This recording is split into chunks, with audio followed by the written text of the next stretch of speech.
எல்லாரும் நான் வந்து என்ன பண்ணுறேன் என்ன பேசுகிறேன் அப்படின்னு தான் எல்லாருமே பண்ணிட்டு இருப்பாங்க. என்ன பண்ணுறது, எனக்கு வந்து உண்மையை பேசி பழக்கமாகிடுச்சு. சரி ஏதாவது பேசிடுவேன். சரி போய் பேச ஆரம்பிக்கலாம் அப்படின்னு சொன்னால் இது வரைக்கும் உண்மையை பேசிட்டோம், இன்னும் வாழ்றது இன்னும் கொஞ்ச நாள். இனிமேல் அதிலே வந்து எதுக்கு நம்ம போய் சொல்லணும். நல்லவங்களா இருக்க வேண்டாம், நல்லவங்களா இருக்கணும்னு நினைச்சாலே போதும், செய்கைகள் தானா வந்து வரும். இந்த மனுஷனுக்கு வந்து ரொம்ப துன்பம் கொடுக்குற விஷயமே ரெண்டு, கம்பேர் பண்ணிக்கிறது. அவன் மாதிரி தான் இருக்கணும், இவன் மாதிரி தான் இல்லை, திஸ்திங் அதுலேருந்து தான் போறாம ஜெலசி பேராசை எல்லாமே ஸ்டார்ட் ஆகுது. இன்னொன்று வந்து எதிர்காலத்தை பற்றி எப்பவுமே கவலைப்படுறது, ஐயோ இப்படி ஆச்சுன்னா இப்படி ஆச்சு. இந்த ரெண்டு தான் மனுஷனுடைய ஒரு சந்தோஷம் நிம்மதிக்கு அழிவுக்கே காரணம். இந்த நான் இப்படி நான் அப்படி இவ்வளவு பணம் பொண்டாட்டி பந்தம் சொந்தம் அது இது அப்படி செய்யணும் ஆசைகள் எல்லாம் வச்சுட்டு அந்த நிம்மதியே இருக்க முடியாதுங்க. ஆசைகள் எப்போ உங்களுக்கு குறையுதோ அப்போதான் நிம்மதி தானா மேல வரும். ஒரு விருந்தாளிய வந்து ஒரு வீட்டுக்கு நீங்க கூப்பிட்டால நீங்க வீடு என்ன பண்ணுவீங்க, அப்படியே வச்சிருப்பீங்க. அது எவ்வளோ கிளீன் பண்ணி பார்த்து எல்லாத்தையும் எடுத்து டெஸ்ட் எல்லாம் எடுத்து கரெக்டாக வந்து செட் பண்ணி ஒரு விருந்தாளி வர்றதுக்கே. ஸோ அப்பேற்பட்ட ஒரு கடவுள் விருந்தாளி உங்கள் நெஞ்சுக்குள்ளே வரணும்னா உங்கள் நெஞ்சை எவ்வளோ தூய்மையாக நீங்கள் வச்சுக்கணும். வாழ்க்கையில வந்து எல்லாமே சந்தோஷமா இருந்தா என்ன, அதாவது வாழ்க்கையே கிடையாது. அது கஷ்டங்க இருந்தா தானே வாழ்க்கை. இன்பத்தையே நினைச்சிட்டு போயிட்டு இருந்தா அது வாழ்க்கையே கிடையாது, கசந்துடும். துன்பங்க இருக்கோ இருந்துதான் ஆகணும். அதுக்காக துன்பத்தை தேடி போக வேண்டாம், பட் வந்தா ரொம்ப நொந்து போக வேண்டாம்.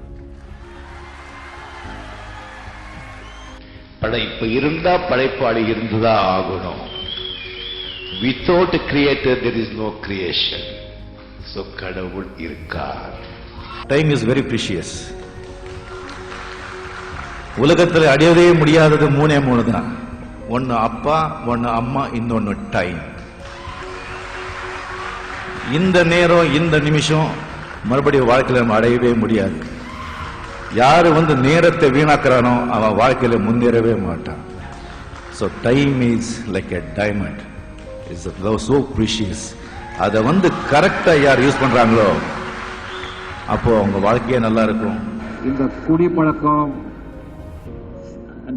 சிகரெட்டு, இந்த புகைப்பிடிக்கிறதெல்லாம் கொஞ்சம் தயவு செஞ்சு, இதுக்காக நான் அடிப்பட்டு நான் சொல்லிட்டு இருக்கேன். அது எப்படின்னா, அந்த குடிப்பழக்கத்தால் உடம்பு மட்டும் கெட்டு போகாதுங்க, மைண்டும் கெட்டு போகும். நம்மளுடைய யோசனை, நம்முடைய சிந்தனை சக்தியை வேற மாதிரி மாறும். அப்படி மாறும்போது நம்ம எடுக்கிற முடிவுகள் எல்லாம் தப்பா போகும். அதனால வாழ்க்கையே அழிஞ்சு போகும். மற்றவங்க மதிக்கிறது இல்லை, நீ தனியா இருக்கும்போது உன்னையே நீ மதிக்கணும். நீ மதிக்கிற மாதிரி உன்னுடைய சிந்தனைகள் ஆலோசனைகள் இருக்கணும். அதுதான் அடிப்படை. இப்போ இன்னொன்று நிறைய ஊடகங்கள் வந்துடுச்சு, நிறைய இந்த சோசியல் மீடியாலாம் வந்துடுச்சு. நிறைய இந்த negative thoughts, negative news, negative விஷயங்களை வந்து மைண்டில் எடுத்துக்காதீங்க. பாசிட்டிவாகவே திங்க் பண்ணுங்க. அப்பாவை பையன் கொலை பண்ணா, பையன் அம்மாவை கொலை பண்ணா, அவனை இவளை இப்போ கற்பழிச்சா, இதுக்கு அது அந்த மாதிரி எல்லாம் நீங்கள் பார்க்காதீங்க. அது மனசுக்கு வந்து அது வந்து டிஃப்ரெண்ட்டாக பாதிக்கும், மைண்டை பாதிக்கும். எப்படி வந்து நம்ம வெளியே வந்து போனால் ஃபேஸில் வந்து ஒரு காட்டன் எடுத்துகிட்டு தொடச்சா எவ்வளோ அழுக்கு இருக்குன்னு தெரியும். அதே மாதிரி அது எல்லாம் வந்து மைண்டில் வந்து ஸ்டோர் ஆகிடும். அது எடுக்கணும்னு சொன்னால் மெடிடேஷன் பண்ணணும், இல்லைன்னு சொன்னால் நல்ல ஒரு கருத்துக்களை உள்ளே வைக்கணும். இல்லைன்னு சொன்னால் உங்களுக்கு தெரியாமலே அது மைண்டை ரொம்ப பாதிக்கும். பாசிட்டிவாக திங்க் பண்ணுங்க. இந்த நெகட்டிவ் அதெல்லாம் நீங்கள் பார்க்கவே பார்க்காதீங்க. அது டெஃபினெட்லி உங்கள் மனசுக்கும் நல்லது, ஆரோக்கியத்துக்கும் நல்லது, உங்கள் வாழ்க்கைக்கும் நல்லது. பெரியவங்க காலில் விழுந்து ஆசீர்வாதம் வாங்குங்கன்னு சொல்லுவாங்க. ஏன் சொன்னால், இந்த வாழ்க்கைங்கிற பாதை நிறைய கஷ்டங்கள், துன்பங்கள், சோகங்கள், சோதனைகள் நிறைஞ்ச பாதை. அது அந்த பாதையில் அந்த பாதங்கள் நடந்து வந்திருக்கு, அது கடந்திருக்கு. நீனும் அந்த பாதையை நடக்க போற, அதில் ஆசீர்வாதம் வாங்கு அப்படிங்கிறது பெரியவங்க காலில் விழுறது.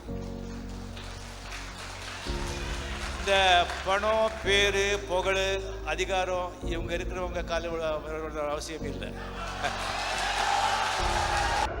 இன்னொன்று, இந்த வழிதளங்கள் எல்லாம் நீங்கள் பேசுகிறாங்க, பண்ணுறாங்க, அது தயவு செஞ்சு என் ரசிகர்கள் யாருமே அது வந்து நீங்கள் அஃபெக்ட் ஆக வேண்டாம். ஏன்னா எதிர்ப்பு இருந்தால் தான் நம்ம வளர முடியும். ஒரு செடி வளர்க்கணும்னு சொன்னால் முதல்ல குழி தோண்டுறோம். குழி தோண்டி உரம் மண் கலந்துட்டு விதையை அதில் போட்டு குழியில் போட்டு மண்ணை போட்டு மூடி விடுறோம். மூடி விட்டு விட மாட்டோம், நல்லா அழுத்தி அமுக்கிறோம். ஏன்னா அது வளரணுங்கிறதுக்காக.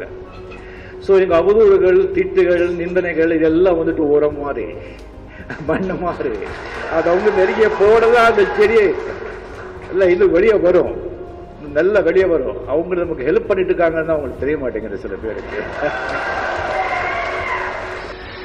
ஒரு மலை, பெரிய மலை, பாறை, 3 தவளைங்க அது ஏறி போனோம். 3 தவளைங்க ஏறி போனோம். கம்ப்ளீட் அங்கே தேர் மூடி இருக்கும், பாம்பு இருக்கும், தேள் இருக்கும், பல்லு இருக்கும், எல்லாமே இருக்கும். போறது ரொம்ப கஷ்டம். கீழே எல்லா தவளைங்க சொல்றது போகாத, அவ்வளவுதான், இங்க போவாரு, அங்க மாட்டிக்கிறான் பாரு, அங்க பாம்பு குத்தும் பாரு, இங்க தேர் அடிக்கும் பாரு, இங்க விழுவான் பாரு, அப்படின்னு கத்துட்டே இருக்கு. கீழே ஒரு 500 அடி வச்சுங்களேன். அந்த மலை 100 அடிக்கு போச்சு, ஒரு ஃப்ராக் விழுந்துருச்சு 100 அடி. இன்னும் ஒரு 300 அடி இன்னொரு ஃப்ராக் விழுந்துருச்சு. இன்னொன்னு போயிட்டே இருக்கு. எல்லாருக்கும் ஆச்சரியம், என்னடா போயிடுச்சு, அந்த மலைய தொட்டுடுச்சு. இதுக்கெல்லாம் ஷாக் ஆயிடுச்சு. எப்படியா எப்படியா போச்சு அப்படி கேட்டாங்க. என்ன எதுவும் கேட்காதா? அது காது கேட்காது.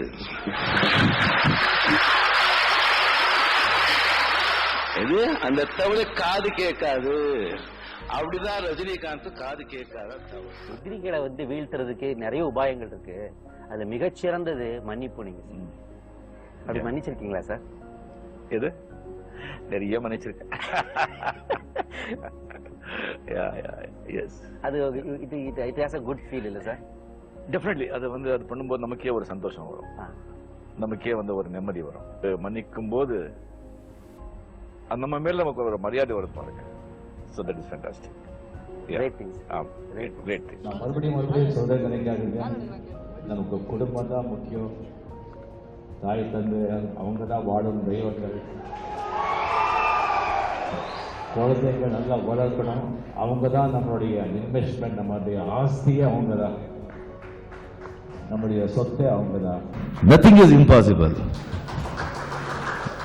நம்மளால முடியாதது எதுவுமே இல்லை. பட் அந்த நேரம், நல்ல ஆளுங்க, நல்ல நேரம் எடுத்துக்கிட்டு நம்ம சரியான முறையில் அதை கொண்டு போய் பண்ணாதான் எந்த காரியமே ஆகட்டும் நல்ல எண்ணத்தோட, நல்ல மனத்தோட, எல்லாரும் நல்லா இருக்கணும் அங்கிற ஒரு நல்ல உணர்வோட, நல்ல உள்ளங்களோட சேர்ந்து எந்த வேலை செஞ்சா கூட அதுக்கு ஆண்டவன் துணை இருப்பான் அப்படின்னு சொல்லி என்னுடைய இந்த பேச்சை முடிச்சுக்கிறேன். நன்றி, வணக்கம்.